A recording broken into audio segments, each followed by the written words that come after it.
नमस्कार दोस्तों, स्वागत है आप सभी का आपके अपने प्लेटफॉर्म पर। एक बहुत बड़ी खुशखबरी, अभी तक जो ऊहापोह की स्थिति थी कि कौन से लोग आपके फिजिकल में इस बार जाएंगे, कौन से लोग दौड़ लगाएंगे, क्योंकि उत्तर कुंजी आपकी जारी होने के बाद फाइनल कट ऑफ अभी तक आपकी जारी नहीं हुई थी और आज एसएससी के द्वारा आपकी फाइनल उत्तर कुंजी जो एसएससी जीडी की परीक्षा रही उसको लेकर के जारी कर दी गई है।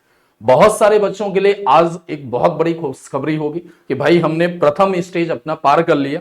द्वितीय स्टेज हमारा फिजिकल है, क्योंकि भाई फिजिकल में अधिकतर लोग मजबूत बनते हैं, लेकिन उन्हें पहली जो आपकी प्रारंभिक परीक्षा होती है यह परीक्षा बहुत ही ज्यादा कठिनता से पास करनी होती है। तो इसमें जब हम बात करते हैं कितने नंबर आप जो है कैंडिडेट्स रहे जो आपके पीईटी के लिए या पीएचडी के लिए बुलाए गए हैं, उनमें फीमेल कितनी रही, मेल कितने रहे, कितनी कट ऑफ सभी की घोषित की गई और कितने ऐसे छात्र हैं जिनको इस बार आपका मौका मिल रहा है। एक बहुत ही बड़ी, इससे पहले भी आपको जो है आलोक सर के द्वारा एक वीडियो के माध्यम से जिसमें लगभग अनुमानतः आपकी कट ऑफ क्या हो सकती है एक सर्वे के माध्यम से करके आपको बताया गया था और कट ऑफ भी आपके कुछ वैसी ही देखने को मिली। इसमें जब हम बात करते हैं आपके जो यह वैकेंसी आती है, इस वैकेंसी में जब आप देखेंगे तो इसमें कांस्टेबल के आपके पद होते हैं जीडी रैंक के, और जीडी रैंक के ये जो पद हैं आपके, ये आपकी सीएपीएफ में यानी जो सेंट्रल आर्म पुलिस फोर्सेस हैं, केंद्रीय सरकार के अधीन जो अपने यहाँ केंद्रीय बल हैं, उनमें आपकी ये वैकेंसी होती है। एसएसएफ जो आपकी होती है, ठीक है, और राइफलमैन जो आपके होते हैं जीडी आसाम राइफल्स में, इन सभी के लिए आपके कॉमन होते हैं। तो जो है लगभग 8 के करीब आपके टोटल अलग अलग फोर्सेस बनती हैं जिनमें आपको नियुक्त होती है किसके तौर पर, एज अ जीडी के तौर पर। इसकी जब हम बात करें तो इसमें अभी आपने इससे पहले देखा था कि कौन कौन सी चीजें आती हैं। तो इसमें आपकी बीएसएफ शामिल है, आपकी सीआईएसएफ शामिल है, सीआरपीएफ शामिल है, एसएसबी शामिल है, आईटीबीपी शामिल है। ये तो सेंट्रल गवर्नमेंट के अधीन सीएपीएफ के अंतर्गत होगी। आसाम राइफल में राइफलमैन की भर्ती है, और जो एसएसएफ है जिसको हम लोग सेक्रेटरीट सिक्योरिटी फोर्सेस जानते हैं, इतने में आपकी यह वैकेंसी देखने को मिली। अब इसमें बात हो कि पीएचडी या पीटी के लिए कितने सारे बच्चे जो है इसमें सेलेक्ट किए गए, तो उनकी जब हम बात करते हैं तो इसमें एक तरीके से जो आपसे बोला है कि इसमें जो नोटिस आपकी आई थी एग्जामिनेशन को लेकर के, उसमें आपके पैरा 14.2 की जब हम बात करते हैं तो उसमें बोला था कि आपके जो मिनिमम कट ऑफ होगी जिसमें आपके एडिशनल जो है बोनस मार्क्स जो होते हैं, जो एनसीसी सर्टिफिकेट वालों को दिए जाते हैं, उनको बिना जोड़े आपके, ठीक है, क्या की जाएगी, घोषित की जाएगी। Have been applied to consider eligibility for shortlisting the candidates to the next stage. जो पीएचडी या पीईटी आपका है तो वो मिनिमम आपकी कट ऑफ बिना उनके जो है एनसीसी जो आपके सर्टिफिकेट होल्डर्स हैं उनको जो स्पेशल मार्क्स दिए जाते हैं 5%, 3%, इस हिसाब से उनको बिना जोड़े आपकी घोषित कर दी गई।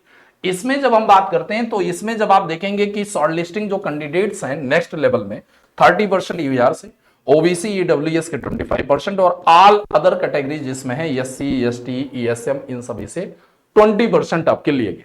अब इसमें जब हम बात करते हैं कि आगे जब चर्चा करते हैं तो इसमें बोला गया कि कितने सारे लोग आपके जो है इसके अंतर्गत आ रहे हैं पीएचडी में, जिन लोगों ने एग्जाम दिया था। तो इसमें आपके जो फॉलो जो इसके एनसीसी स्पेशल मार्क्स होते हैं उनमें जिनके पास अलग अलग कैटेगरी के, जैसे एनसीसी सी जो आपका ग्रेड का सर्टिफिकेट होता है उनको 5% का बोनस मिलता है और उसमें 8 नंबर तक उनका एक तरीके से ग्रेस मार्क मिल जाता है।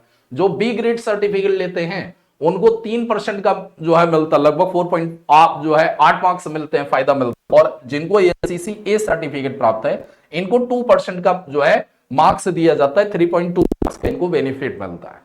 अब इसमें जब हम बात करते हैं कि क्या चीजें रहती हैं, एएसएम जो आपके हैं वो एक्स सर्विसमैन कैंडिडेट्स होते हैं, ठीक है। इसमें जब आप देखेंगे कि कैटेगरी वाइज क्या गई है, तो जितनी भी फीमेल कैंडिडेट्स हैं जो एसएसएफ में आपके ऑल इंडिया वैकेंसी जो एसएसएफ में रही है उनको क्वालिफाई की है, तो इसमें आप देखेंगे कि एससी कैटेगरी की जो फीमेल है, एससी कैटेगरी की फीमेल की जब हम बात करते हैं तो इनका जो एक तरीके से कितने 165 कैंडिडेट थे, मौजूद थे, 138.2053, ठीक है, 5 आपके डिजिट तक लिया गया है, इतनी इनकी कट ऑफ गई है।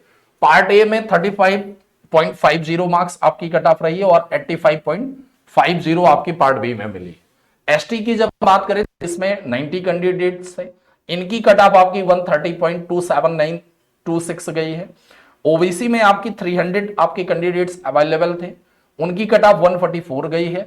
और ईडब्ल्यूएस में 105 कैंडिडेट थे, 105 थे, जिनकी कट ऑफ 143.0709 गई है। यूआर में 450 कैंडिडेट थे, तो इसमें जो है 146 जो है इनकी कट ऑफ गई। ईएसएम में 2 कैंडिडेट थे, तो इसकी कट ऑफ आपकी 62.65 के समथिंग गई है। ये तो कट ऑफ की बात हो गई एसएसएफ को लेकर के।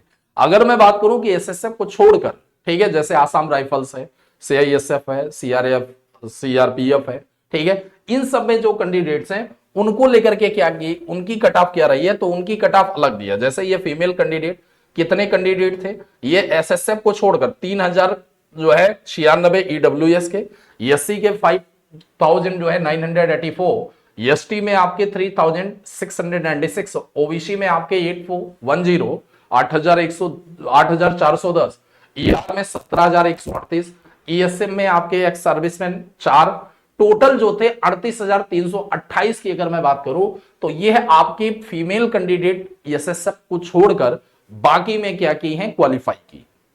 अब यहां पर बात आती है कि जैसे आगे इसमें देखेंगे आप कि जो मेल कैंडिडेट होते हैं जो एसएसएफ में वैकेंसीज थी उनके लिए कट ऑफ किया गई है। तो एससी कैटेगरी की जब हम बात करते हैं तो 495 कैंडिडेट इसमें मौजूद थे एससी कैटेगरी में, और इनकी कट ऑफ 148.21 गई है। पार्ट ए और पार्ट बी के अलग अलग मार्क्स दिए हैं, ठीक है। डेट ऑफ बर्थ आपका जो ये यहां मेंशन है वो आपकी उस हिसाब से ली जाती है, किस हिसाब से कि आप प्रेफरेंस कहां तक लिए गए, वो वाली कंडीशन रहती है। एसटी की बात करें तो 240 कैंडिडेट थे, इनकी कट ऑफ 143.65896 है।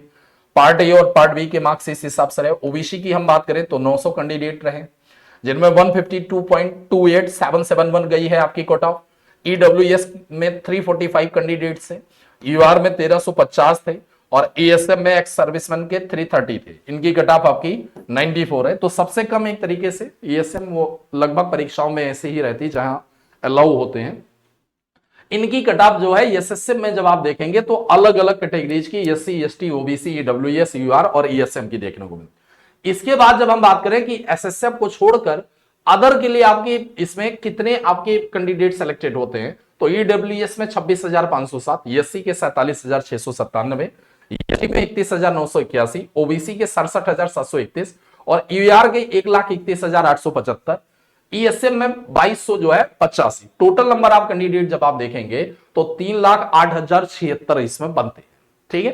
टोटल नंबर ऑफ कैंडिडेट की अगर मैं बात करूं तो टोटल नंबर ऑफ कैंडिडेट 3,08,076 होते हैं जिनको पीटी या पीएचडी में मेल को बुलाया गया। फीमेल वाली वहां पर आपकी काउंटिंग अलग है।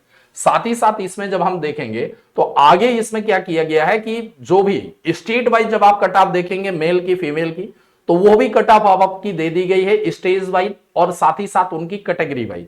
जो कैंडिडेट डिबार किए गए हैं उनके बारे में भी अलग से पूरी की पूरी चीजें आपकी पब्लिश कर दी गई हैं, अलग अलग उसमें लिस्ट है, आप वहां से डाउनलोड कर सकते हैं और डाउनलोड करके देख सकते हैं। लिस्ट थर्ड में आपके वो हैं जो सस्पेक्टेड रहे हैं, जो किसी ना किसी चीजों का आपका प्रयोग करते हुए, गलत अवांछनीय वस्तुओं का प्रयोग करते हुए पाए गए, उनको लिस्ट थर्ड में रखा गया 1061। लिस्ट जब आप फोर्थ देखते हैं तो इसमें जो कैंडिडेट डिबार कर दिए गए हैं, ठीक है, कमीशन से, उनके बारे में सूचना है। बाकी चीजों के बारे में पूरी की पूरी चीजें आपको यहां पर देखने को मिल जाती है।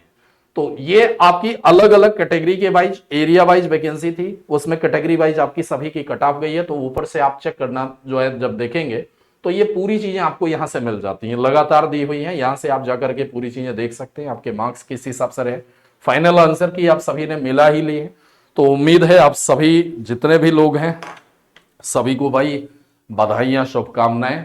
जो लोग इस आपकी परीक्षा में सफल हुए हैं और जिनका सफलता जिनको इस बार नहीं मिली है, उम्मीद रखिए दोस्त, हमेशा जब कहीं भी आपसे क्या होता है ऐसी कंडीशन बनती है तो अपने आप को ये जरूर याद रखिए कि हो सकता है इस बार थोड़ी सी कमी कहीं रह गई हो, हमें कुछ और मेहनत करनी है। अभी और भी आपके लिए खुले आसमान है, बस अपने पंख मजबूत करने हैं और फिर से अपने आप को आगे बढ़ना। तो बधाइयां और शुभकामनाएं। अगली आप अपनी शारीरिक परीक्षा की ओर जो है परीक्षा की ओर तैयारी अपनी मजबूत करिए। आप सभी को अग्रिम शुभकामनाएं। पुनः आप सभी इसके समक्ष कोई अपडेट होगी तो आपके सामने फिर हाजिर होऊंगा। आज के लिए बस इतना ही। आप सभी का बहुत बहुत धन्यवाद।